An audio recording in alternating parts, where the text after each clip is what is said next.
est-ce que yaa ngi dégg fi may waxee loolu lay njëkk a xalaat naan bu ma jénguwul après tam gars yi ree mag yooyu fekk ñi ngi lay rey si loolu nag damay lancer alerte ci côté boobu. ku wér.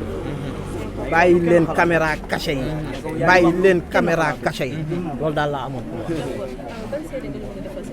Aziz seedeem sax du ma ko def parce que kii yee ngi wax vidéo yi sama nit la mais mujj bi da ngay ne nitu ñëpp la parce que tey li nga am ci moom ndeke am na ko ñëpp ku baax la gis nga depuis 8 jours vidéo Aziz bu génn beneen génn bu gën a garaaw bu gën a neex beneen génn bu gën a neex au final sax da ngay naan kii man est-ce que xamoon naa ko carrément artiste la woon plein vidéo yi gën a génn man xol yi di gën a neex donc kooku nitu àjjana la yàlla na ko yàlla yóbbu àjjana loolu daal laa amoon. pour terminer Aziz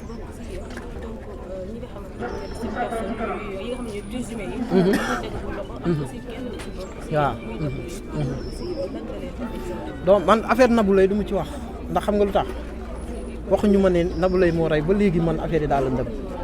comprendre nga lenn dama koy seede yàlla Nabou Leye bu gisoon dara bu man ci li ma xam ci Nabou Leye bu gisoon lu war a rey Aziz day plongé mu rey loolu rey loolu xam naa ko moom te dama koy seede lu leer laa la wax man li ma xam bu dara naroon rey Aziz Nabou Leye day plongé ko loolu jam ko mu dee foofu daal laa yem yàlla nag moo xam la amoon ak la fa xew ak loolu yëpp lijjanti ma ko la ma ko xamal laa wax ak la ma xamal Aziz jërëjëf